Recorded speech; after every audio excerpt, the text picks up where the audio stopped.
এসব কথা বন্ধ কর। কেন শাক দিয়ে মাছ ঢাকছো দিদি? সবাই জানে টাকাটা নিয়েছিল রাজশেখর গাঙ্গুলি, কিন্তু আমরা তো জানি টাকাটা উনি দিয়েছিলেন অনুদিকে।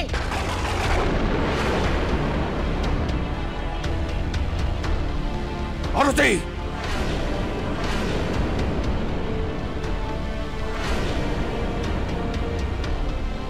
কি আমাকে চোখ রাঙানো হচ্ছে? আজই হাড়ি আলাদা করে দেবো, নিজেরা সবকিছু ভোগ করবে আর আর ভাইয়ের বেলা কাঁচকলা। কেন আমাদের মেয়েকে বিয়ে দিতে হবে না? তখন কি রাস্তায় রাস্তায় ভিক্ষে করে বেড়াবো? না, মুখার্জি বাড়ির মেয়ে ভিক্ষা করবে না। কত টাকা চাই তোর? বল কত টাকা চাই? ওই তো বাবা হিসেব করেছিলেন, বিঘে প্রতি লাখ খানেক হলে সর্বসা করলে 10 লাখ টাকা।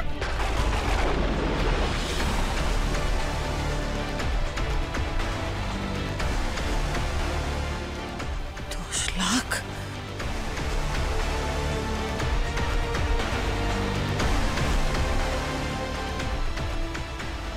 কি হলো দিদি? বাক্যে হয়ে গেল? মা চুপ করো না। তুই চুপ কর। দাও দাও দাও, আমার 10 লাখ টাকা দাও। দাও, দিন দিন দিন, 10 লাখ টাকা দিন দিন। কই চুপ করে দাঁড়িয়ে আছো কেন? দাও দাও, কই তোমার টাকা? ওতে দাও আমাকে, দাও, হিসাব করো। আরতি, বড়দার সাথে এভাবে কথা বলবে না। চলো চলো। জগন্নাথ মুখ হচ্ছে নাকি দেবতা লোক?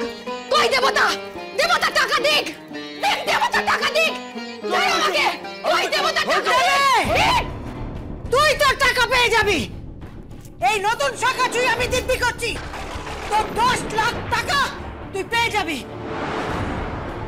কিন্তু এতগুলো টাকা তুমি কোথায় পাবে? সে ব্যবস্থা হয়ে যাবে, হয়ে যাবে। মানে তুই এক্ষুনি তোর দাদাকে ফোন কর।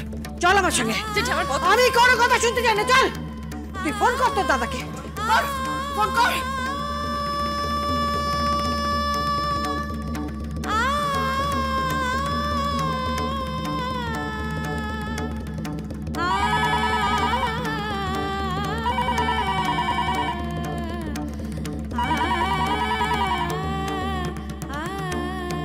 হ্যালো দাদা, জেঠি তোর সাথে কথা বলবে। হ্যাঁ হ্যাঁ দে হ্যাঁ মা বলো। খোকা, ফাল্গুন মাসের মধ্যে আমার 10 লাখ টাকা চাই।